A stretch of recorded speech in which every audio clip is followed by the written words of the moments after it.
유월절이라 인자가 십자가에 못 박히기 위하여 팔리리라 하시더라. 그때의 제사장들과 백성의 장로들이 가야바라 하는 대제사장의 관정에 모여 예수를 흉계로 잡아 죽이려고 의논하되 말하기를 밀란이 날까 하노니 명절에는 하지 말자 하더라. 예, 우리 주보에 나와져 있는 대로 지금 26장서부터는 장이 바뀌게 되어집니다. 우리 26장서부터 28장까지의 내용이 그리스도의 제사직이라고 하는 내용으로 지금 이제 그 장이 바뀌고 그 중에 우리 26장서부터 27장이 제물로서의 제사직 징고로 이렇게 제목을 잡아놨어요. 물론 우리 마태복음 본문은 장절이 뭐 이렇게 구분되어진 건 없습니다. 그러나 마태가 어떤 논리를 따라서 성경을 기록을 갖다 했기 때문에 나름대로의 어떤 논리가 쭉 있다고 우리가 보았고, 그렇기 때문에 우리 마태복음 전체를 중보자로 오신 예수 그리스도, 그 다음에 그리스도의 선지직, 그리스도의 왕직, 또 그리스도의 제사직이라고 하는 네 장으로 나눠가지고 좀 우리가 살펴보고 있는 겁니다. 그러면 지금 이제 26장 넘어가면서 우리 25장도 물론 이제 유월절을 준비하는 그런 그 가운데에 있었던 내용이지만 26장서부터는 특별히 예수님이 십자가에 돌아가시는 이런 그 장면이 직접적으로 이제 진행이 되어지고 있습니다. 그러면 우리 26장 1절로 5절이 예수께서 유월절에 십자가에 죽으실 것을 알려주시는 내용으로 이제 소개가 되어지거든요. 그러면 우리 구약 성경을 통해 가지고 언약되어진 내용이 뭐냐면 메시아를 언약했다고 이렇게 이야기를 했습니다. 메시아 언약. 그래서 이 기름 부음 받은 자라고 하는 메시아는 선지직이 있었고, 그다음에 왕직이 있었고, 제사직이라고 하는 이 세 가지 직분이 지금 이제 메시아 기름 부음 받는 자의 구약 성경의 기름 부음 받는 자인데, 우리 이제 처음에 선지직에서 대해서 확인했다 했고, 왕직에 대해서 이제 이야기를 했고, 제사직에서 이야기를 해야 되는데, 이 제사에는 세 가지 요소가 있습니다. 이 세 가지 요소가 이제 양이 있어야 되겠죠. 제물, 그 다음에 제단, 그 다음에 제사장. 이것이 구약 제사의 3대 요소예요. 구약 요소의 3대 요소인데, 모형적으로 해가지고 지금 이제 이게 예수님이 유월절에 돌아가시는 이야기를 하니까 예수님이 유월절 어린 양으로 돌아가실 것에 대해서 지금 설명하다 하는 겁니다. 구약 성경 전체에 나타나져 있는 이런 그 제사의 원리 또는 출애굽을 갖다 했을 때 하나님께서 약속한 땅에 약속한 백성들이 애굽에서 400년 동안이나 종노릇을 갖다 했을 때 이들을 불러내실 때입니다. 이때 이제 처음 유월절을 지키게 되어지는데, 이 유월절이라고 하는 뜻은 이스라엘 백성들의 집만 이제 그 문설주와 문인방에 제물의 피를 발라놨을 때 이스라엘 백성들의 집만 사자가 건너뛰어서, 그리고 이제 그 애굽의 모든 사람들의 모든 장자를 죽이셨던 사건이 유월절 사건이거든요. 근데 그 유월절 사건이 모형적인 거란 말이에요. 이 모형은 우리가 오실 예수 그리스도 이분에 대한 예표로서의 모형입니다. 이것이 미리 보여주는 표식으로서의 예표고, 그리고 이제 그림자예요. 그림자로 설명이 되어져 있기 때문에 우리 예수님이 이루시는 이 유월절은 실체적으로 이제 이 유월절을 이루시는 사건이에요. 예표적으로 모형과 그림자로 보여줬던 이런 제사의 형식을 유월절 실체로 이루시는 일이기 때문에, 구약 성경에서는 제물로 이제 어린 양을 잡아가지고 제사를 드렸고, 제단으로 해가지고는 이제 성전에서 또는 열조에 있을 때는 돌단에서, 또 모세 이후에는 성막에서, 그리고 통일왕국이 이뤘을 적에는 성전에서 이걸 이제 드리게 되어졌고, 그리고 제사장은 레위지파를 통해 가지고 대제사장이 이제 계승되어져 왔고, 제사장이 전승되어져 왔던 겁니다. 물론 이제 말기에 우리 중간기에 이르게 되면 제사장이 엉뚱한 사람들이 이걸 이제 차지함으로 해가지고 주님의 몸된 교회를 더럽히는 사건들이 만들어지지만 이렇게 됐을 때 예수님이 이제 이 땅에 오신 거예요. 예수님이 오셔가지고 구약 성경에 이렇게 언약한 걸 내가 이제 이대로 이룰 것이야라고 보여주는 이것이 예수님이 십자가의 죽으심으로 해가지고 제물로 돌아가시는 겁니다. 제물로 돌아가시게 되어지고 제단이라고 하는 건 예수님이 부활하셔가지고 그 다음에 이 성전을 다시 세우시겠다는 이야기예요. 그 다음에 이 제사장은 승천을 갖다 하심으로 하나님 보좌에 직접 올라가시게 되어지고 그래서 그때 모형적으로 보였던 성전의 휘장이 위로부터 아래로 이제 갈라진 사건이 있었죠. 그래서 이렇게 세 가지의 이 사건이 예수 그리스도가 실체적으로 하나님 앞에 드리는 제사의 이야기입니다. 자, 우리는 예수 믿고 구원을 받았어요. 그래서 예수 믿고 살아가는 우리 이 성도들이 영적 제사를 드린다고 그러는데 영적 제사에 대한 걸 어떻게 드리는가를 우리 주보에다 그래서 비교표를 그렇게 만들어놨어요. 맨 아래 그림을 보시게 되면 여기서 하나님을 우리가 예수 그리스도가 부활되었다는 것 이걸 믿는 것이 이게 믿음에 대한 이야기예요. 믿음. 물론 뭐 우리 죄를 대신해서 돌아가셨다고 하는 것도 믿음에 대한 이야기지만 사실은 그때까지 죽었던 자 가운데 살아나는 사실이 없잖아요. 역사가 없잖아요. 그렇기 때문에 이걸 믿는 것은 곧 예수 그리스도로 말미암아 이스라엘 백성들이 유월절을 제사를 드리고 이 애굽으로부터 출애굽이 진행되어지는 것처럼 예수님으로 말미암아서 새로운 세계가 열릴 것을 지금 보여주는 사건이죠. 그렇기 때문에 이 부활의 이 믿음은 누구한테나 이게 사건이 있을 수가 없는 거예요. 예수님이 죽었다고 하는 건 본 사람들이 많으니까 이건 죽었다고 할 수가 있겠죠. 그러나 예수님이 부활하실 적에는 그 부활하시는 장면이 몇 사람한테만 소개가 되어지죠. 제자들이라든가 가까운 사람들에게 이게 소개가 되어지기 때문에 사도들이 복음을 증거하고 그럴 때에도 이제 예수 그리스도 죽으심에 대한 걸 이야기를 하고 부활에 대한 걸 이야기를 하고 그래요. 이거를 그러니까는 그때의 관원들이 제자들을 이제 체포를 갖다 해가지고 다른 이야기는 다 해도 좋은데 이 부활에 대한 이야기만 하지 마라 라고 이야기를 다 합니다. 왜냐면 이 부활에 대한 이야기가 기독교의 핵심이거든요. 그래서 왜 기독교가 특별히 십자가의 사건이 예수님의 죽으심과 부활이라고 하는 두 가지 사건이 다 있는데 우리 개신교에서는 빈 십자가를 기독교라고 하는 표징으로 삼을까라고 하는 의미가 여기에 있는 거야. 물론 우리 이제 그 천주교 쪽에서는 예수님이 매달려 있는 그런 그 십자가를 지금도 이제 이렇게 보여지고 있는데 이 믿음이라고 하는 그 두 가지 중에서는 부활이라고 하는 것이 믿음의 궁극적인 우리 주님께서 이러한 능력이 지금 드러나는 일이기 때문에 이 믿음의 부활에 대한 것이 믿음의 신앙이다. 그러면 예수님이 이제 첫 아들을 되셨던 맏아들이신 예수님이 하나님 보좌 우편에 올라가셨단 말이에요. 그럼 마땅히 우리들이 승천하셨던 예수 그리스도의 그 하나님 나라를 우리 가고 싶은 거 아니겠어요? 그걸 우리가 끊임없이 소망을 가지고 살아가는 겁니다. 소망을 가지고 살아간다. 그러면 이런 믿음을 가지고 소망을 가지고 살아가는 사람들이 과연 무엇을 할 것인가? 요게 우리가 매일같이 제물로 죽는다고 하는 이야기야. 그래서 이거를 사랑이라고 하는 것으로 소개가 되어 있는 고린도전서에는 사랑, 믿음, 소망 이것이 항상 있을 것인데 이 사랑이 제일이라 이렇게 이야기하는 것은 지금 우리가 몸을 입고 살아가는 사람들이 믿음으로 살아가는 사람들이 나타나는 열매가 사랑으로 나타나는 거야.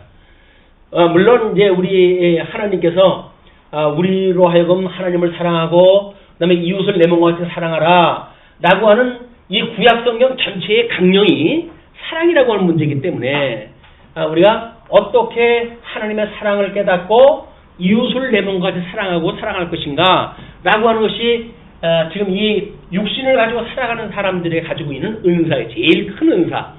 뭐 별의별 일을 다 한다고 하더라도 사랑이 없는 건 아무것도 아니라고 이제 사도 바울이 이야기를 하지 않습니까?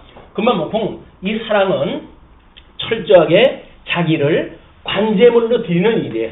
이 관제물로 하나님의 이런 예수 그리스도의 제물에 우리가 이제 제물에다가 이제 뭐 곡식이라든가 뭐 이런 걸로 해가지고 관제를 거다 드리게 되어지는데, 성도들이 드리는 이 관제야말로 예수 그리스도의 죽으심에 남은 고난을 채우는 일입니다. 그러니까 사랑이라고 하는 건 철저하게 자기 희생이에요. 자기 희생이 없이 그냥 이기주의로 가득 차가지고 뭐 복복 이야기하면서 예수를 믿는다는 이야기는 기독교의 본질이 왜곡되어진 거예요. 뭐 예수를 믿으면 물론 뭐 복받고 건강하고 이런 이야기를 가지고 하지만 뭐 그런 아주 유치한 또는 초보적인 이런 어떤 복음을 가지고 성도들을 교육을 했기 때문에 하다못해 신천지라든지 뭐 이런 이단 세력에 의해 가지고 뭐 성경 그 사람들이 설명하는 내용 보면 별것도 아닙니다. 그걸 가지고 현혹을 하는데 그냥 교인들이 빠져나가는 거예요. 미혹되고. 왜? 성경에 대한 걸 전혀 공부를 안 했거든요. 성경을 몰라요, 그 사람들이. 그러니까 그 사람들이 짝을 맞춰가지고 뭐가 그럴듯하게 해가지고 논리를 만들어 놓으니까 멀쩡한 사람들이 공부 좀 한다고 하는 사람들은 다 미혹이 되어져가지고 난리가 난 거예요. 그러니까 지금 주보에다가 신천지에 빠진 사람들이라고 하는 그거를 7부작으로 해서 지금 CBS에서 방영을 또 한 적이 있거든요. 그것 때문에 신천지가 난리가 났어요. 이제 이걸 받으러 다니고 그래요.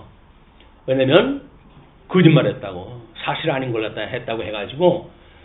근데 세상 법정에서 이제 그거는 이제 고소를 갖다 하고 그러는데 그 고소의 기소의 어떤 합당치 않다고 해가지고 받아들여지지가 않았어요. 그만 먹고 신천지가 이제 내놓고 이 일을 갖다 합니다. 내놓고. 왜? 그동안 숨어가지고 했는데 본색을 드러내도 한국교회에서 무서워가지고 뭐 자기네들하고 대적할 사람들이 없는 거예요. 그러니까 이제 대놓고 한다니까요. 그래가지고 심지어 사람들한테 막 받아 이제 고발도 한다고. 그런 지경까지 가는 것이 성경이 뭔지를 모르고 예수를 믿으니까.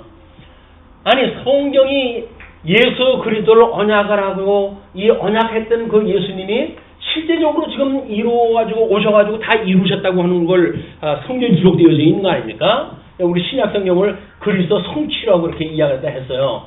메시아 언약하신 대로 우리 그리스도로 보내주셔가지고 하나님의 언약을 이루셨다. 그래서 양대 언약으로 해가지고 하나님의 그 의와 하나님의 이 나라라고 하는 양대 언약을 이렇게 이루고 가십니다. 라고 하는 걸 소개하는 내용인데 성경의 내용이 뭔지를 모르니까 어줍지 않은 그런 신학 교리 이런 거에 미혹이 되어져 가지고 가정이 파탄되고 말도 안 해요.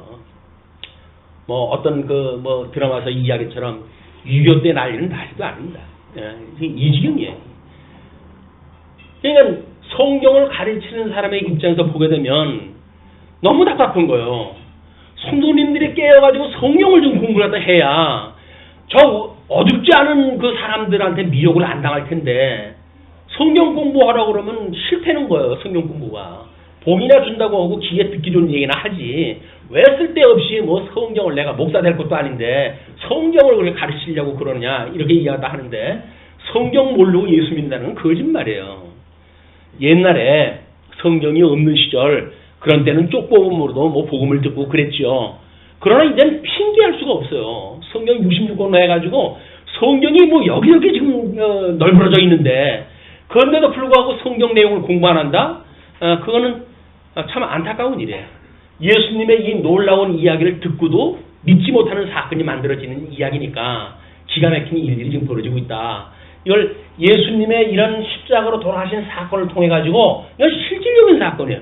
예수님이 십자가에 죽으셨고 부활하셨고 승천하심으로 해가지고 온전한 제사를 드렸다고 하는 게 분명하고 이렇게 이걸 다 이루신 우리 주님께서 하나님 보좌 우편에 앉아 계시는 거 아니에요?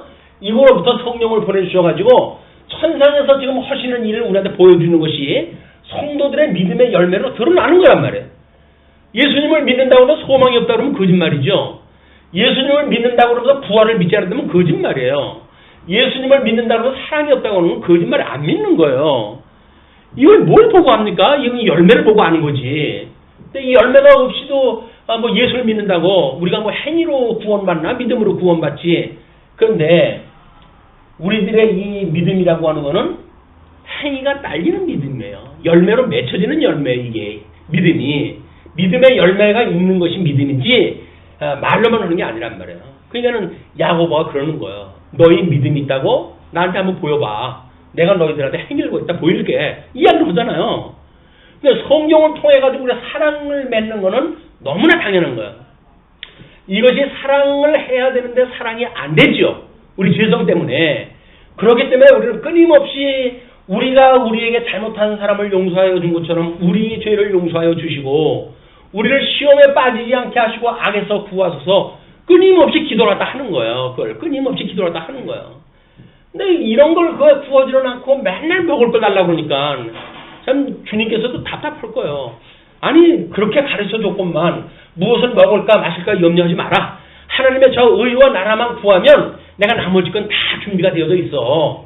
라고 그렇게 일러주는데도 불구하고 믿지 않으니까 주님 말은 안 믿어요. 자기 욕심만 가지고 구하는 거야. 무조건 달라고 때를 쓰고.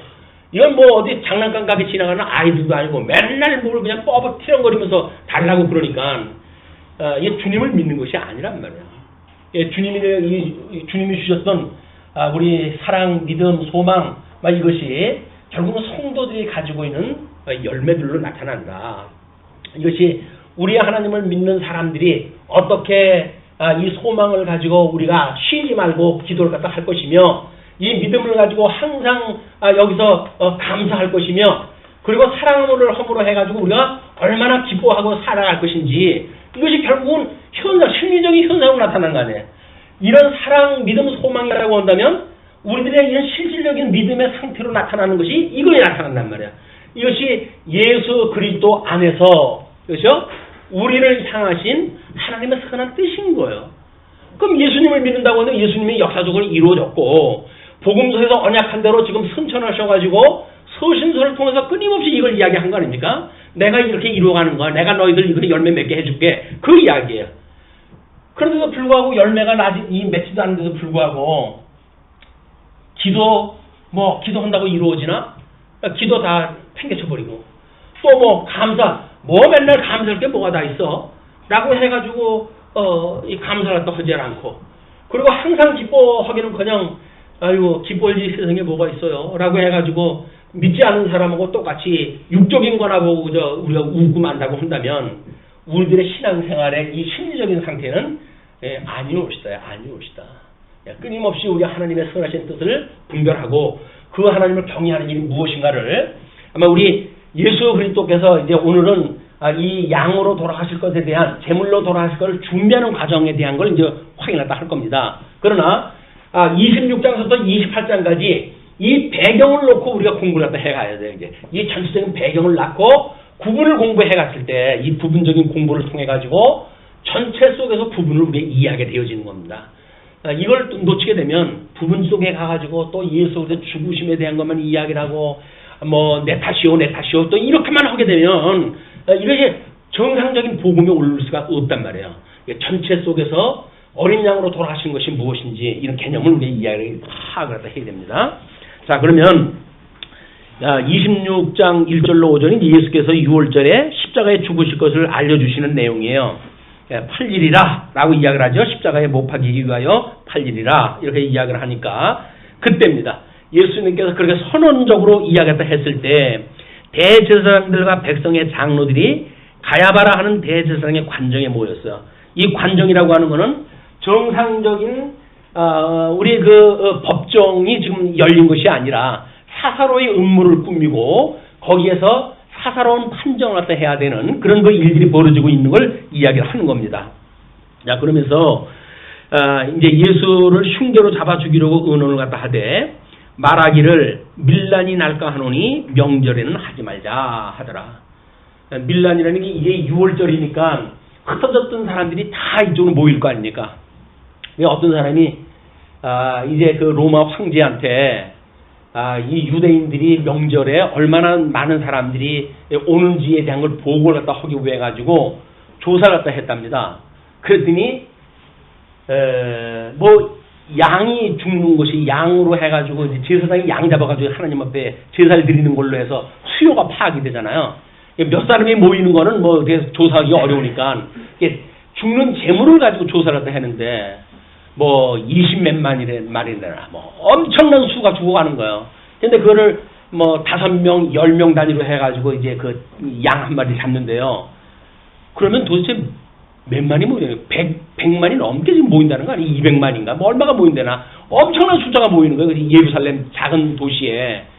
그러니까 여기서 만약에 예수님을 잘못 건드린다든지 이가 바로 구약성경에서 이야기했던 선지자야, 많은 사람들이 그렇게 이해를 하고 있는데 어줍지 않게 권세를 가지고 예수님을 죽이는 일에 잘못 시작을 하게 되면 밀란이 나는 것이 당연하지요. 그러니까 그거를 지금 염려하는 겁니다. 명절에는 하지 말자 하더라. 근데 자기네들 그 얘기예요. 명절은 하지 말자. 근데 예수님은 언제 돌아가셔야 돼요? 6월절 양으로 돌아가셔야 돼요. 자, 그러니까 예수께서 베다니 나병 환자 시몬의 집에 계실 때에 이제 그 때를 맞추셔야 돼. 예수님은 그 계실 때에 한 여자가 매우 귀한 향유 한 옥합을 가지고 나와서 식사하시는 예수의 머리에 부으니 제자들이 보고 분개하여 이르되 무슨 의도로 이것을 허비하느냐. 제자들이 봤던 지금 이 예수님이 6월절을 준비하시는 이거를 위해 가지고 지금 준비해가는 과정 아니겠어요? 거기에 어떤 여인이 와가지고 예수님한테 옥합을 하나 깨가지고 이제 이 기름을 갖다 붓는 거예요. 그때 그 뭐 가격이 비싼 겁니다. 거의 노동자의 1년치 연봉에 해당되는 그런 그 돈이라고 그러니까 대단히 큰 돈이죠. 물론 그걸로 해가지고 가난한 사람 뭐 구제가 또 하면 얼마나 좋겠어요. 근데 그게 인간적인 생각이란 말이야. 제자들이 예수님을 따라 3년을 공부했는데도 불구하고 6월절을 준비한다고 그러고 나는 이제 곡한다, 나는 십자가에 죽어야 된다 라고 이야기하는데도 불구하고 이 인간들은 어떻게 된 게 끊임없이 돈, 현실 쪽에 이 물욕에 가득 차가지고 그것만 보이는 거야. 그 여인은 자기 그 귀중한 거 자기 개인 재산 아닙니까? 그걸 깨가지고 예수님한테 기름을 붓는데 아니 지네들이 그걸 깨트린 거라도 왜 시비해요? 가난한 사람 좀 지돈으로 해야지 왜 그 사람 그 옥합을 팔아가지고 왜 가난한 사람을 줘야 되냐고요. 인간들이 이렇게 이기적인 거야. 그러니까 식사는 예수의 머리에 부으니 제자들이 보고 분개하여 이르되 무슨 의도로 이것을 허비하느냐. 이것을 비싼 값에 팔아 가난한 자들에게 줄 수 있었겠도다 하거늘. 우린 명분을 조심해야 됩니다. 어떤 모사를 뿌릴 적에는 꼭 명분이 있어요. 무슨 그 모사를 뿌리려고 한다면 이 명분을 내세워요. 이 명분을 내세우면 그럴듯하잖아요. 그렇다고 하면 다른 거 생각 안 해요. 그 명분만 생각하고 그냥 거기에 우리가 미혹이 돼버리는 거예요. 근데 이 명분이 아니라 하나님의 선한 뜻이 무엇인가를 분별해야 되는데 뜻 분별할 실력이 없으니까 뭐만 봐요? 그 현상적인 것만 보는 거예요. 현상 사람들이 지금 보는 명분에 대한 막 이것에 관심을 가지고 여기서 무슨 정당성을 갖게 되어지게 되면 하나님의 뜻에 맞든지 안 맞든지 사람은 신경 안 써요. 관심 없어요. 사람들이. 뭐 하나님의 뜻에 그렇게 이 사람들이 지극정성을 보이겠어요. 아닙니다. 우리 성도들의 삶도 마찬가지예요. 정말 우리 예수 그리스도로 더불어서 우리가 이 주님의 이 어떤 제사에 참여되어지는 이런 본질적인 신앙생활을 추구하지 않는 한 우리 세상에 우리는 탐욕에 자유롭지가 못해요. 아마 그 7강째인가 거기에 그 사랑의 교회 옥하는 목사님이 설교하는 내용이 중간중간 소개가 되어져요. 눈물로 호소합니다. 한국교회 목사님들이 정상적이면 왜 성도들이 이게 비정상으로 가겠느냐. 우리 한국교회 목사님들이 돈을 탐하지 않는다고 한다면 왜 성도들이 돈을 탐하면서 신앙생활을 하겠느냐 라고 해가지고 눈물을 흘려가면서 이 설교가 다 하시더라고요. 그걸 듣는 목사님들이 눈물을 훌쩍훌쩍거리고 그렇게 하나님 앞에 정말 회개하는 모습을 보면서 왜 지금은 이런 목사님들이 안 계실까? 왜 목사님들한테 쓴소리를 갖다 하는 목사님들이 없을까? 그 탐욕에 가득 차가지고 대형화, 만모리즘화 이런 세속주의에 빠져져 있는 사람들한테 일갈하는 목사님들이 없을까? 안타까운 거야. 안타까운 거. 뭐 저 같은 사람이 실력 없는 사람이 그렇게 해가지고 뭐 말빨이야 맥히겠습니까? 그래도 뭔가 나름대로 큰 사람이 그 일을 다 해야 되는데 뭐 절간에도 큰 스님이 있듯이 교회도 무슨 큰 목사님들이 있을 거 아니겠어요? 그분들이 그 일을 다 해야 되는데 이건 같이 못 미쳐가지고 알리니까 이게 지금 예수님이 우리들한테 경계했던 내용들이 그대로 다 성취가 되어지고 있는 거야. 미혹되어진 대로. 자, 그런데 예수께서 아시고 그들에게 이르시되 너희가 어찌하여 이 여자를 괴롭게 하느냐? 그가 내게 좋은 일을 하였느니라. 좋은 일을 했대. 예수님께서는 예수님이 보시는 관점하고 제자들이 보는 관점하고 하늘과 땅이 다르듯이 달라요. 예수님은 뭐라고 그럽니까? 가난한 자들은 항상 너희와 함께 있거니와 나는 항상 함께 있지 아니하니라. 예수님의 이 뜻을 이루어가는 일은 단회적으로 좀 이루어지는 일들 아닙니까? 우리가 이 원리를 안다고 한다면 이웃을 사랑하는 이유 해가지고 우리를 불살라 섬기는 자세가 날 수가 있겠죠. 있는 데서 팔아가지고 사랑을 하다 펼 수가 있겠죠. 그거는 어느 시대고 그냥 있는 사람이 하나님께서 열매 맺게 한번 할 수가 있는 거예요. 그런데 예수님이 죽으시는 거는 한 번 돌아가시는 사건 아닙니까? 그래서 감동을 받아가지고 여인이 그 머리에다 기름을 부었더니 가난한 사람 생각하지 않고 그걸 왜 쓸데없이 예수님 머리에다 부느냐고. 물론 다른 성경에는 너희들은 내가 왔을 때 입맞춤도 하지 아니하였고 내가 왔을 때 발 씻을 손 씻을 물도 주지 아니하였지만 이 여인은 나한테 발을 머리로 해가지고 발을 닦아주고 기름을 부어가지고 나를 맞이하지 않았느냐라고 이야기를 하시죠. 그러나 지금 여기서는 이 제물로 돌아가시는 이 사건을 강조하기 위해서 이 사건만 지금 소개가 되어지는 거야. 나를 위해서 그가 하는 일이다 그 얘기입니다. 그러면서 이 여자가 내 몸에 이 향유를 부은 것은 내 장례를 위하여 함이로다. 우리는 이 사건, 일련의 사건을 놓고 봤을 때 여기서 일어나는 인간의 모든 일들은 하나님의 은혜로 주시지 않게 되어지게 되면 인간 스스로 할 수 있는 일은 아무것도 없어요. 조그만 일도 인간의 의를 가지고 할 수 있는 것이 아무것도 없어요. 모든 것이 하나님의 은혜로만 가능하다. 우리 이제 나중에 이 베드로의 어떤 예수님 배반하는 사건, 이 모든 것들이 이제 그렇습니다. 자, 그러면, 예수님께서 이렇게 이야기를 하죠. 13절, 내가 진실로 너희에게 이르노니 온 천하에 어디서든지 이 복음이 전파되는 곳에서는 이 여자가 행한 일도 말하여 그를 기억하리라 하시니라. 복음이 증거될 때, 이렇게 실질적으로 제물로 돌아가시듯이 예수님이 돌아가셨을 때 제물에다가 안수를 갖다 하고 다 기름 붓고 이렇게 해가지고 안수가 되어지잖아요. 이렇게 예수님을 준비하는 사건이 실질적으로 이루어졌다라고 하는 것이 이 성경이 있는 한 계속 증거가 되어질 겁니다. 14절로 16절 보시게 되면 가룟 유다가 예수를 대제사장에 넘겨주기로 이제 하게 되거든요. 그때에 12 중에 하나인 가룟 유다라 하는 자가 대제사장들에게 가서 말하되 내가 예수를 너희에게 넘겨주리니 얼마나 주려느냐 하니 그들이 은 30을 달아주거늘. 이 인간은 또 예수님 팔아먹는 흥정을 갖다 하고 앉았어요. 지금 어떻게 보게 되면 아마 이때 당시에 열심당원의 그런 그 기질을 가지고 있는 가룟 유다로서는 예수님이 십자가에 못 박아 죽으신다고 하는 막바지까지 왔을 때 더 이상은 기대할 것이 없죠. 뭔가 이 로마 제국으로부터의 광복을 꿈꾸고 이렇게 했었는데 예수님 와가지고 십자가에 못 박아 죽으신다고 하니까 전혀 그 예수님에 대해 소망이 없는 거예요. 그러니까 끝내 이제 팔아먹는 이런 일까지 되어지는 겁니다. 그러면서 그가 그때부터 예수를 넘겨줄 기회를 찾더라. 그러면서 이제 17절부터 예수님이 시킨 대로 제자들이 유월절을 준비하는 사건이 소개가 되어지는데 최후의 만찬이 소개가 되어지는 겁니다. 무교절의 첫날에 제자들이 예수께 나와서 이르되 유월절 음식 잡수실 것을 우리가 어디서 준비하시기를 원하시나이까 이르시되 성안 아무에게 가서 이르되 선생님 말씀이 내 때가 가까이 왔으니 내 제자들과 함께 유월절을 내 집에서 지키겠다 하시더라 하라 이렇게 이야기를 했어요. 자, 그럼 예수님이 미리 약속을 갖다 해놓은 것도 아니에요. 그런데 그 성 안에 있는 집인데 거기 가가지고 이 제자들과 함께 유월절을 지켰다고 그렇게 말을 갖다 하래요. 제자들이 예수께로 시킨 대로 하여 유월절을 준비하였더라.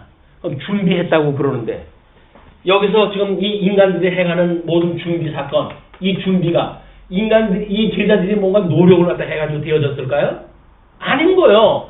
주님께서 그냥 모든 것들을 주권적으로 해가지고 그렇게 하라고 그랬더니 그 주인은 집 빌려주고 뭐 이거 양 잡아가지고 요리할 거 뭐 이런 거 준비 다 배설했다 하고 그리고 이걸 할 수 있도록 다 되어진 거예요. 모든 준비가 하나님께로부터 말미암은 거란 말이에요. 자, 우리는 이 장면을 통해 가지고 여기에 참여되어지는 이것도 하나님의 은혜가 아니면 안 되는 거예요. 끊임없이 우리가 이걸 기도를 갖다 해야 될 일입니다. 주님 앞에 기도를 갖다 이걸 갖다 하는 거예요. 이거를 그의 의와 나라를 구하라. 그러면 나머지 너희들을 다 준비되어져 있어 하는 그 이야기는 끊임없이 의와 나라를 구하게 되어지게 되면 하나님의 뜻이 이걸 이루시는 거니까 이걸 이루어 가시고 이걸 증인 삼은 너희들에게 먹을 거 입을 거 뭐 잠잘 거 다 준비해 놓으셨겠지. 뭐 쓸데없는 주변의 걸 갖다가 너희 구하냐. 이 본질을 구해라. 그런 그 이야기 아니었어요. 이런 것만 구하게 되면 너희들 무엇을 먹을까 마실까 이런 걸 하나님이 다 준비하다 하셨다. 이렇게 이야기가 되어진 거예요.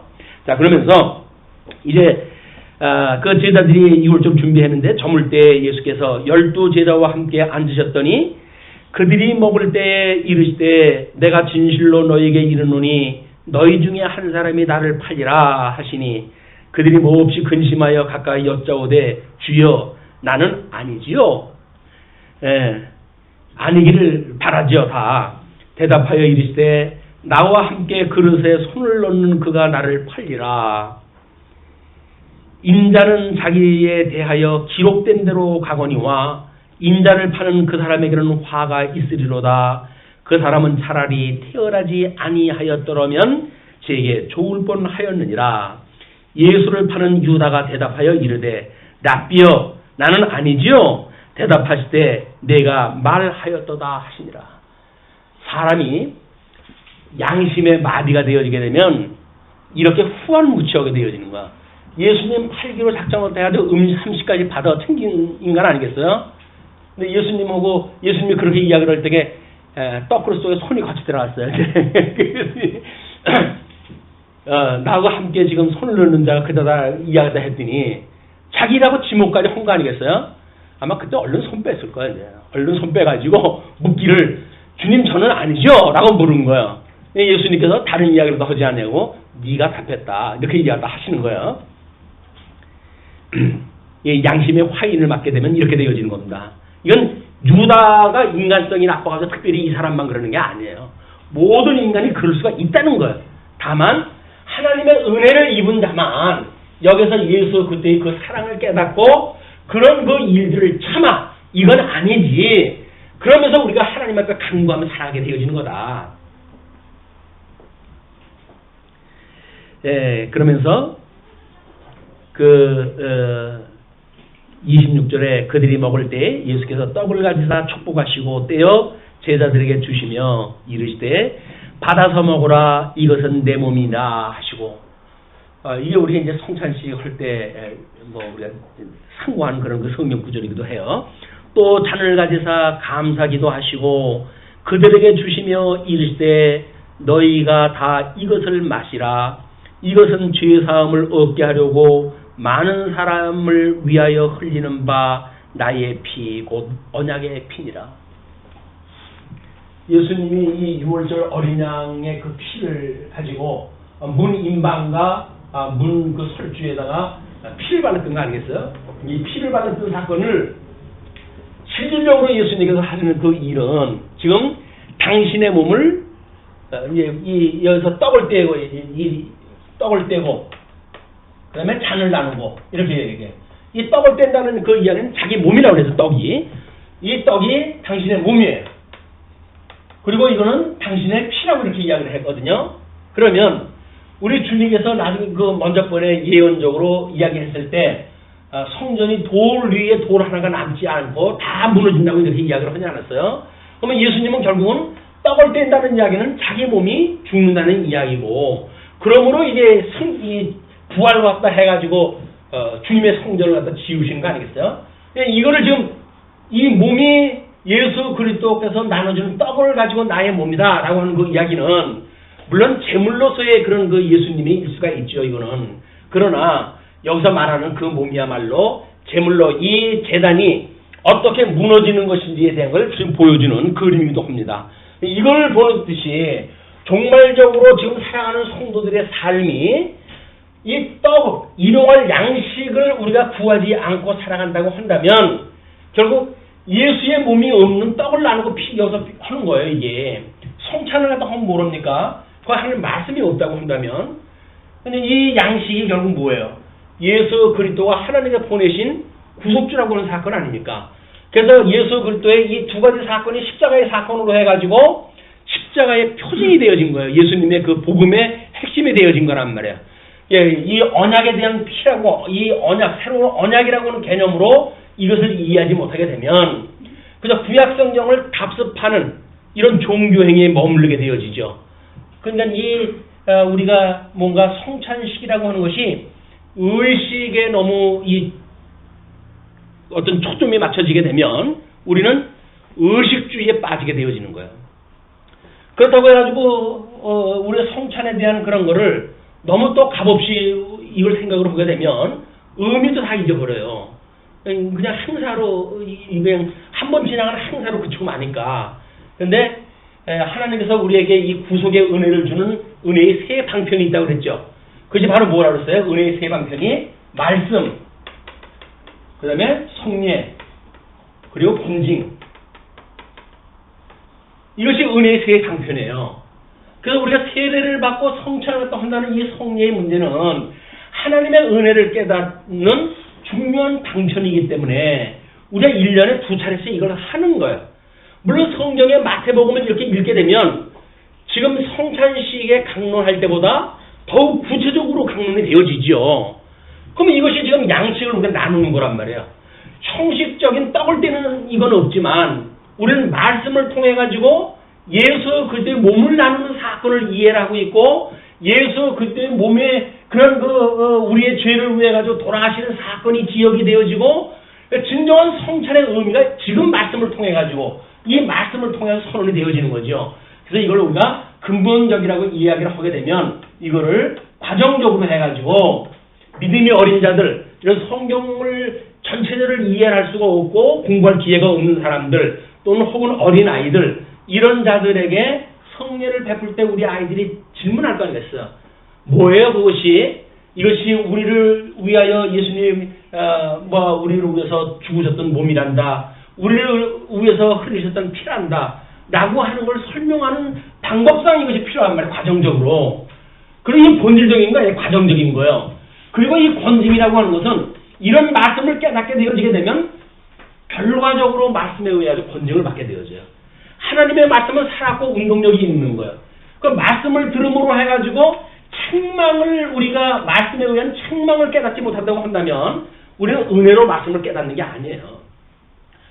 아니 말할 수 없이 전부 죄인들인데 죄인이 하나님의 말씀을 듣고도 자기가 죄인이라고 하는 것이 깨달아지지도 아니하고 책망도 그것이 책망으로 오지는 않는다고 한다면 우리는 이 은혜의 바깥에 있는 사람들이다 그 이야기예요. 하나님의 은혜 가운데 있어야 책망이 책망으로 온다니까요. 하나님께 사랑받는 자만 하나님의 말씀으로 책망을 받게 되어져요. 말씀을 우리가 듣게 되어지면 어떤 자는 왜 일주일 내내 고생한 성도들한테 죄를 이야기해가지고 힘들게 하느냐 이렇게 이야기를 하는데 아니 세상에 나가서 힘들었으니까 교회 와서 이 죄 문제를 갖다 털어야 될 거 아니겠어요. 근데 죄 문제 해가지고 성도들을 어깨 무겁게 만든다나 어쩐다나 해가지고 자기만 성도들을 갖다 위하는 것처럼 아니 교회에서 죄 문제를 갖다 이야기 안 하면 어디서 합니까? 우리 주님께서 가르쳐 주신 기도가 전부 뭐예요? 끊임없이 우리가 우리에게 잘못한 사람을 용서하는 것처럼 우리 죄를 용서해 주시고 우리를 시험에 빠지지 않게 하시고 우리를 악에서 구해 주세요. 라고 하는 게 주님께서 가르쳐 주신 기도의 전체의 내용인데 그걸 빼놓고 뭔 하나님의 말씀을 가르치냐고요. 언약대로 이루어졌다고요? 언약대로 이루어졌죠. 성경은 짝짓기로 되어 있다고요? 언약대로 그렇게 해서 지금 새로운 보혜사가 와가지고 자기가 재림 예수가 되어간다고요? 그런 설명은 그렇죠. 왜? 거기는 예수 그때 보혈이 없는 논리란 말이에요. 그 논리는. 언약대로 이루어진 것이 예수 그때 보혈이 없다고 한다면 이 놀라운 그의 몸과 피라고 하는 이 내용이 빠져버리면 무슨 의미가 있어요? 언약대로 이루어져도 어떻다고요, 그게? 구약에 뭐 되어졌던 그 말씀이 짝대로 이루어졌다고 한다면 어떻다고요, 그거에? 저거 뭔 상관이 있다고요? 그러면 뭐 거기에 자기 14만 4천에 포함되어지게 되면 뭐 천국 간대나 어쩐다 이 딴소리를 다 하니까 불쌍하게 짝이 없는 거란 말이에요. 거기 나와 있는 14만 4천은 지네들도 아니에요. 일사당로가 있는 걸로 보아서는 구약 성경에서 이야기하는 구약 성도들을 갖다 예표적으로 상징적으로 보여준 거고, 거기에 이 신약 성도들은 흰물이 입은 성도로 해가지고 또 설명이 되잖아요. 그렇기 때문에 성경을 이렇게 부정적으로 짝을 갖다 맞춰나가서 설명하는 방식은 아주 나쁜 방식이에요, 그게. 구도적으로 전체를 갖다 이해를 해야, 이건 잔챙이를 가지고 아주 공격하는 게 무너지질 않습니다. 성경 공부가 필요한 겁니다. 자, 이제, 우리 29절, 그러나 너에게 이르노니 내가 포도나무에서 난 것을 이제부터 내 아버지의 나라에서 새 것으로 너희와 함께 마시는 날까지 마시지 아니하리라 하시니라. 또 무슨 얘기예요? 이때 이제 예수님 오셨을 때 구약성경에서 6월절을 지키라고 이렇게 이야기를 하지 않았어요? 그래서 이때 그 6월절을 하는 걸 보게 되면 식사, 그 6월절 그 식사의 순서가 뭐 18단계가 간답니다. 18단계. 잔을 나누는 것만 4번이 나와요. 그러니까 이제 마지막 잔을 나누시면서 이야기를 하시는 거예요. 6월절 잔치가 마지막 잔을 나누시면 끝이 나잖아요. 그냥 더 이상은 6월절을 지킬 이유가 없어. 왜? 내가 이렇게 실체적으로 이 6월절을 지키기 위해서 마지막 6월절 너희들과 함께하는 건데 이게 마지막 잔이란다. 이 마지막 잔이 끝나게 되면 더 이상은 이 잔을 나누는 이유가 없는 거야 라고 하는 걸 이제 이야기를 하시는 거예요. 그래서 그렇게 이야기를 하시니까 이에 그들이 찬미하고 감람산으로 나아가니라. 그 중에 이 식사의 이 18단계 중에 거기에 할렐 시편을 부르고 감람산으로 가는 그 장면이 소개가 되어져요. 그 우리 주보 두 번째 그림입니다. 할렐 시편을 부르고 감람산으로 간다. 그래서 113편서부터 118편까지가 할렐 시편이라고 이야기를 하는데 말미에 할렐루야라고 하는 그런 화답이 쭉 나와요. 물론 118편에는 그것이 없지만, 그런데 예수님께서 선창을 하게 되면 제자들이 할렐루야라고 해서 화답을 갖다 하는 이런 걸로 해가지고 할렐 찬송을 갖다 한 거예요. 그리고 이제 그걸 부르고 감람산으로 갔다 그 이야기입니다. 이런 6월절 잔치가 끝이 났죠. 31절서부터 35절 보게 되면 구약 성경을 들어가지고 제자들의 배신할 것을 예고하시게 되어집니다. 자, 그때 예수께서 제자들에게 이르시되 오늘 밤에 너희가 다 나를 버리리라. 기록된 바 내가 목자를 치리니 양의 떼가 흩어지리라 하였느니라. 스가랴서 13장 7절 말씀을 인용을 한 거예요. 스가랴서 그 13장 내용 10장 11절서부터의 그 이야기는 전체가 선민국가에 지금 점진적으로 해가지고 회복되어질 걸 예고한 것이 스가랴서입니다. 이 스가랴의 그 예언되어진 내용대로 목자를 갖다 치게 되면 그 양이 흩어질 걸 거기서 이야기를 해요. 그러니까 그것처럼 십자가에 못 박아 죽을 때 너희들은 나를 버리고 다 흩어질 거야 라고 이야기를 했어요. 그러니까 제자들이 예수님이 십자가에 돌아가실 때 흩어짐이라고 하는 이런 그 문제도, 이 흩어짐이라고 하는 것도 인간이 못돼가지고 이러는 것이 아니라 하나님께서 이미 언약에 그걸 갖다 놓아놓은 거예요. 언약에. 그 언약대로 이루어지는 사건이 지금 이게 이 제자들한테 나타나는 현상이다. 제자들이 그걸 보고 얼마나 이 하나님 앞에 정말 이 죄송스럽고 가슴 아프겠습니까? 나중에 돌이켜보면. 그런데도 이게 하나님의 뜻대로 이렇게 되어진 거구나. 예수님이 십자가에 못 박아 죽으시는 것, 이것도 마찬가지로 하나님께서 이미 성경에 언약되어졌기 때문에 예수님은 돌아가셔야 되는 거예요. 성경을 이루시는 사건이다 이게. 그렇기 때문에 거기서 어떤 인간적 교훈을 이야기한다든가 예수님이 그렇게 사랑을 갖다 했는데 그럴 수가 있어? 예수님 십자가에 매달려 돌아가실 때 도망갈 수가 있어? 라고 말하는 어떤 윤리적 접근은 금물인 거예요. 윤리적 접근으로 할 수가 없는 겁니다. 자, 그러면서 이제 그러니까 내가 살아난 후에 너희보다 먼저 갈릴리로 가리라. 이제 부활까지도 이야기를 다 하셔요. 베드로가 대답하여 이르되 모두 주를 버릴지라도 나는 결코 버리지 않겠나이다.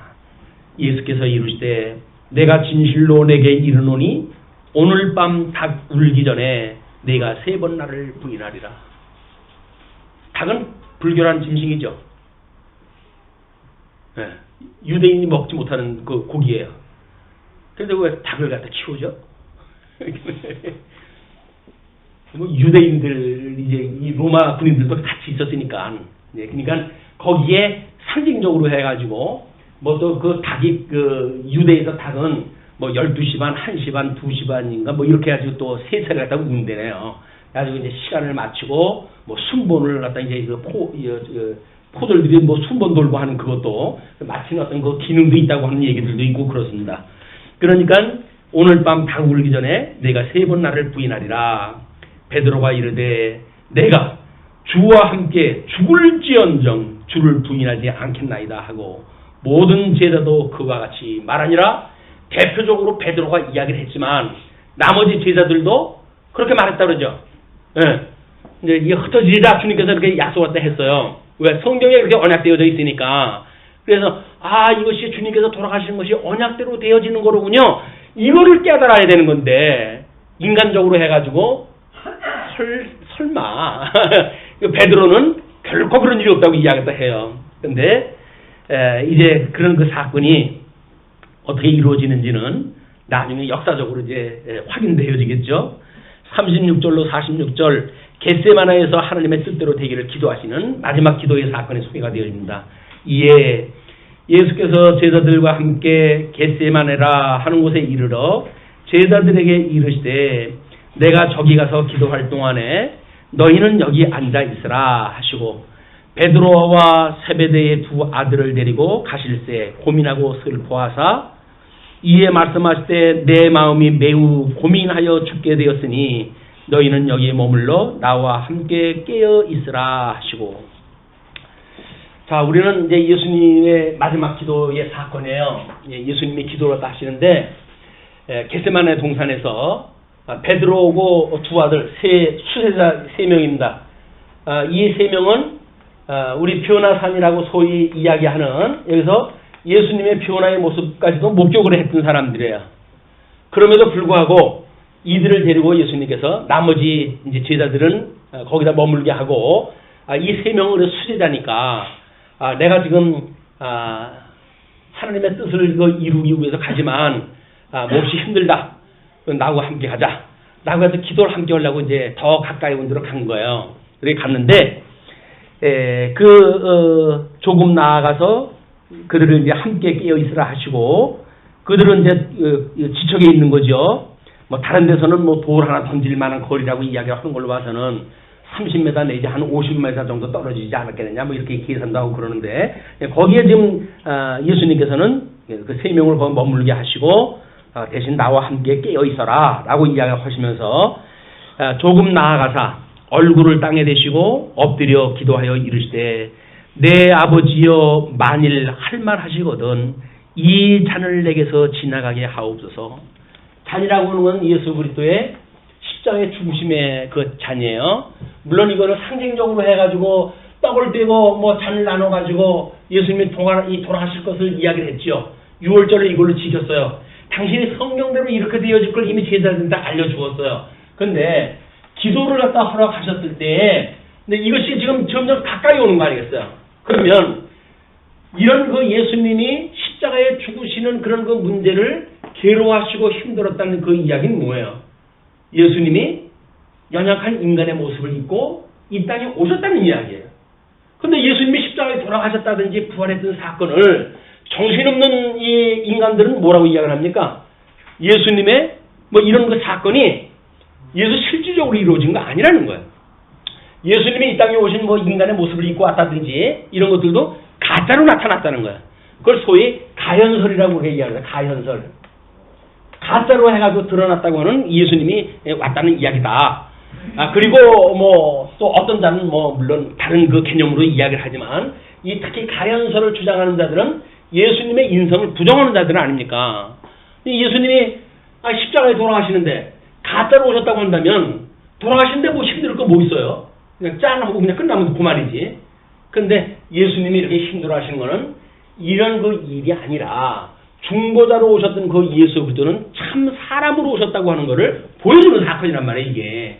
근데 여기서 예수님이 뭐 예수님이 그거 가지고 그렇게 겁을 먹고 그러냐 이렇게 비아냥거리는 거는 우리 이 땅에 오셨을 때 생명세계에 우리 하나님이 이 땅에 오셨잖아요. 이제 아들로 해가지고 우리 성자 하나님으로 해가지고 중보자로 해가지고 이 땅에 오신 거예요. 그런데 우리 마리아의 몸에서 이게 잉태가 되어졌지만 뭘로 잉태가 되어졌다고요?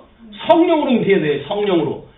성령으로 잉태되어져 가지고 참 사람으로 참 하나님으로 이 땅에 오신 분인데 이 땅에 몸은 비록 입고 있지만 성령으로 잉태가 되어졌기 때문에 죄인이 아니었잖아요. 이분이 우리의 죄를 대신해 가지고 우리의 모든 진노를 대신해 가지고 십자가에 못 박아 죽게 되어지는 이 극단의 사건까지 온 거예요, 지금. 예수님이 이 땅에 오신 거는 성령으로 잉태가 되어졌기 때문에 죄인의 모습으로 온 것이 아니라 그냥 죄에 있는 몸을 입고 이 땅에 오신 거지. 그러나 이제는 모든 이 예정되어진 자들을 우회해가지고 십자가에 못 박아 죽음을 당하신다는 이야기는 친히 이 우리의 생명세계에 있던 우리 주님의 그 영이 사망세계까지 친히 내려가셔야 된단 말이에요. 그래야 음부권세를 갖다가 깨뜨리시고 우리를 구원하고 하실 거 아닙니까? 이 놀라운 사건이 지금 남았기 때문에 주님께서 이렇게 하시는 그 일의 의미가 무엇인가를 인간적 측면으로 보면 안 됩니다. 자, 이제 그렇게 해가지고, 또,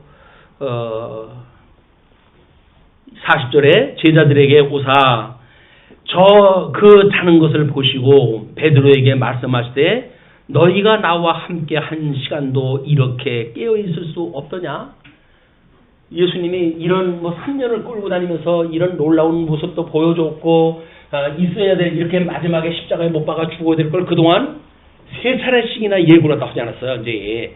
그리고 이제 마지막 6월절 어린 양으로 마지막 돌아가실 걸 이야기했는데, 그럼에도 불구하고 인간의 힘으로 되어졌다고 한다면, 나서기 좋아했고, 그렇게 잘난 척하기 좋아했던 베드로가 설마니 거기서 그렇게 예수님이 지금 깨어있자고 그러는데 자겠어요?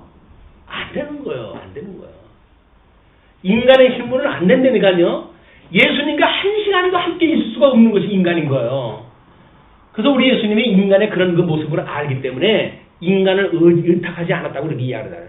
예수님은 당신의 몸을 의탁하지 않았다고 이야기를 해요.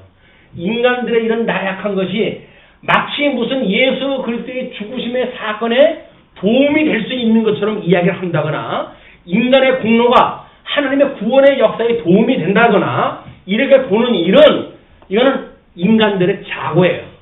인간의 자만심으로 나오는 일이지 절대적으로 이루어질 수가 없는 겁니다. 하나님의 은혜가 아니면 아무것도 못해요, 인간은. 우리가 주일날 교회에 나와서 하나님의 말씀을 들을 수 있는 거 그냥 철저하게 하나님의 은혜입니다. 만사가 은사라니까요. 만사가 은사예요, 만사가. 사업하다가 안 되는 거 하나님의 은혜예요, 그게. 아니, 우리를 사랑하시는 하나님께서 왜 그렇게 하셨겠어요? 미워서? 아닌 거 아니에요. 사랑하신다면요.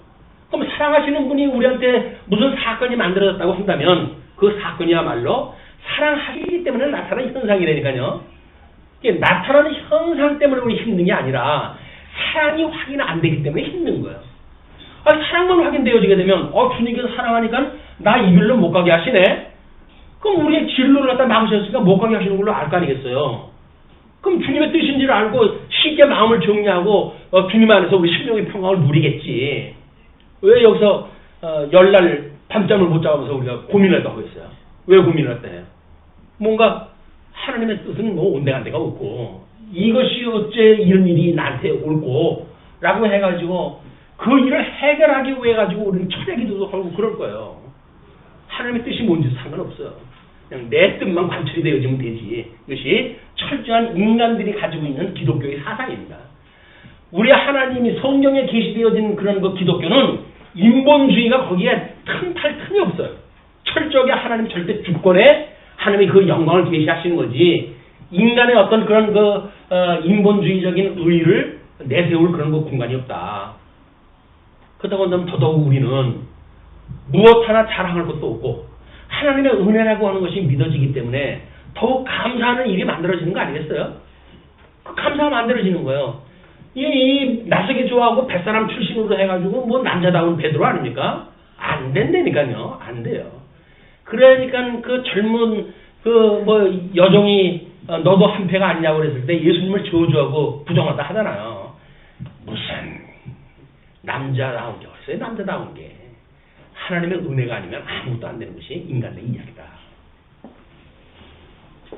자, 그러면서 이제 제자들에게 오사 지금 원대로 이제 그렇게 그 잔을 내게서 지나가게 하옵소서 하고 그러나 나의 원대로 마옵시고 아버지의 원대로 하옵소서. 궁극적인 기도라고 하는 건 뭐라 그랬어요? 궁극적인 기도는 하나님의 뜻을 구하는 거예요. 하나님의 뜻. 근데 하나님의 뜻을 구하지 않고 여기서 철저하게 인간적인 이걸 갖다가 구한다고 한다면 이거는 하나님의 그런 뜻을 구하는 것이 아니죠.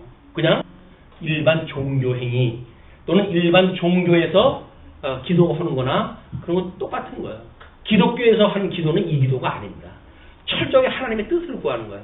하나님의 뜻이 뭔지를 알아야죠. 뭐 뜻이 뭐예요? 우리 예수님이 뭐라고 그래요 지금? 내 뜻대로 마옵시고 아버지의 뜻대로 해달라고 그러는데 그게 아버지의 뜻이에요. 그게 뭐예요? 예수님 십자가에 못 박아 죽으시는 것, 그리고 부활하시는 것, 그리고 승천하시는 것, 그리고 주님의 몸된 교회를 세우시고 증인을 삼으셔가지고 주님의 성도들에게 이런 열매를 맺게 살아가게 하시는 것, 이것이 하나님의 뜻이라니까요. 그냥 이거를 구해줘. 우리가 범사에 감사하게 해주시고 항상 기뻐하게 하시고 쉬지 말고 기도할 수 있도록 이걸 우리한테 은혜로 주세요. 이걸 갖다 구해지 세상에 썩어질 것 구하는 게 아니다. 기독교라고 하는 건 썩어질 것, 심판받아도 없어질 것을 구하는 거 아니에요. 우리의 가치를 거기다 두는 것이 아니란 말이에요. 우리의 절대적인 가치는 영원한 생명이 있는 겁니다. 이 생명세계 우리의 나라가, 우리의 거처할 곳이 그곳이고 우리의 거처할 곳이 그곳에 영원한 나라, 변하지 않는 나라, 여기에 우리의 거처할 곳이지 이 땅에 소망을 두는 게 아니다. 그런데 이 땅의 소망을 가지고 끊임없이 이걸 구한다고 한다면 그건 하나님의 뜻이 아니에요. 다른 종교에서 하는 이론분이나 똑같은 것이다. 자, 제자들에게 오사 그 자는 것을 보시고 베드로에게 말씀하실 때 뭐 베드로에게만 이야기를 했겠어요? 세 명이 한 자리에 있는데 말씀하실 때 너희가 복수로 나오죠? 나와 함께 한 시간도 이렇게 깨어 있을 수 없더냐? 묻습니다. 지금 주님께서 이런 그 이야기는 깨어 있을 수 없으니까 작겠지. 뻔한 질문을 왜 하셨겠어요? 그 이야기는 철저하게 자기 부정에 대한 이야기를 지금 이야기를 하시는 겁니다. 그러면서 시험에 들지 않게 깨어 기도하라. 마음에는 원이로되 육신이 약하도다 하시고 그 이야기는 뭐예요? 이제 이 육신을 가지고 있는 성도들이 할 수 없는 이런 거를 하나님의 은혜로 성령의 충만함을 입었을 때만 가능하다고 하는 일이기 때문에 너를 부인하고 나를 따르라. 예, 주님의 성령의 감동을 받아야만 가능하다라고 하는 걸 지금 암시를 딱 하는 거예요. 어느 현장에서 예수님이 지금 십자가에 못 박아 죽으시는 아주 절체절명의 지금 이 시간 아닙니까? 그 시간에 나를 위해서 깨어 있어라, 기도해다오 라고 이야기했음에도 불구하고 그 시간을 참지 못하고 잘 수밖에 없는 인간, 너희들의 한계를 알지 내가 아니면 안 되는 거야. 이걸 지금 이야기를 하는 겁니다. 그렇게 하면서 시험에 들지 않게 깨어 기도하라. 마음에는 원이로되 육신이 약하도다 하시고 다시 두 번째 나아가 기도하여 이르시되 내 아버지여 만일 내가 마시지 않고는 이 잔이 내게서 지나갈 수 없거든 아버지의 원대로 되기를 원하나이다 하시고 다시 오사 보신즉 그들이 자니 이는 그들의 눈이 피곤함일러라. 한번 그렇게 깨워놓고 가셨어요. 깨워놓고 갔는데 얘는 이제 뭐 하는 거래요? 공을 못 잡고 또 줘라. 아니 조는 것도 아니에요. 성경에 의하면 잔대요. 잔대. 아주 푹 찔러다는 거. 푹 찔러. 그 눈이 피곤함일러라. 또 그들을 두시고 나아가 세 번째 같은 말씀으로 기도하신 후 이에 제자들에게 오사 이르시되 이제는 자고 쉬라. 보라 때가 가까이 왔으니 인자가 죄인의 손에 팔리느니라. 여기에 이제는 자고 쉬라라고 했던 내용을 주석을 보니까 몇 가지 이제 견해가 이제 있어요. 어떤 거는 뭐 예수님이 비아냥하는 소리로 뭐 나를 죽는다고 이제는 쉬어 뭐 그렇게 했다는 그런 그 비유까지 들어놓은 것도 있고 그렇더라고요. 그런데 예수님께서 지금 그 제자들이 여기서 지금 잠간다는 이야기는 예수님이 하나님의 뜻을 이루는 이 사건을 여기서 이해하지 못하고 있다는 거죠. 이걸 이해하지 못하는 거예요. 그리고 여기서 지금 자고 있는 거예요. 자고 있다는 이야기는 뭐예요? 죽어 있는 거라니까요. 죽은 자들을 죽은 자에게 맡기고 너는 나를 따르라 이야기 하지 않았어요. 그러니까 여기서 잔다는 이야기는 예수 그리스도의 이런 놀라운 십자가의 사건을 눈앞에 두고 잔다고 하는 그런 그 이야기는 이 사람들은 실상은 예수님하고 상관없이 사는 사람들이 지금. 아니 예수님하고 정말 선생님 3년 동안에 따라왔던 예수님인데 그분이 돌아가신다고 하는데 어떻게 이렇게 잘 수가 있어요? 잘 수가 있기는. 이게 하나님의 뜻이니까 이게 잘지. 인간적인 의지로 봐도 이거 잘 수가 없는 일이에요. 근데 하나님 자기는 놔뒀던데가요. 왜? 너희들 같으면 안 되는 거야. 십자가의 사건 독자적으로 나오는 사건이야. 나를 위해서 기도하라고 내가 했지만 그 이야기는 나중에 성도 너희들이 성령이 오셔가지고 주며 몸된 교회를 세우고 그러면 함께 더불어 하고 지금은 쉬어라. 지금은 할 수가 없어 너희들은. 그 이야기입니다. 그러면서 46절 일어나라. 함께 가자. 보라 나를 파는 자가 가까이 왔느니라. 예수님은 제자들은 자고 뭐 잠결에 자기를 예수님 잡으러 오는 사람들도 눈치도 못 챘던 것 같아요. 근데 예수님이 그들이 오니까 이제 가자라고 이야기했다 홈으로 해서 십자가에 못 박아 죽이는 이 죽게 하시는 모든 사건의 준비가 끝났어요. 준비 이어가지고 다음 시간에 예수님의 제물로 돌아가시는 사건이 소개가 되었습니다.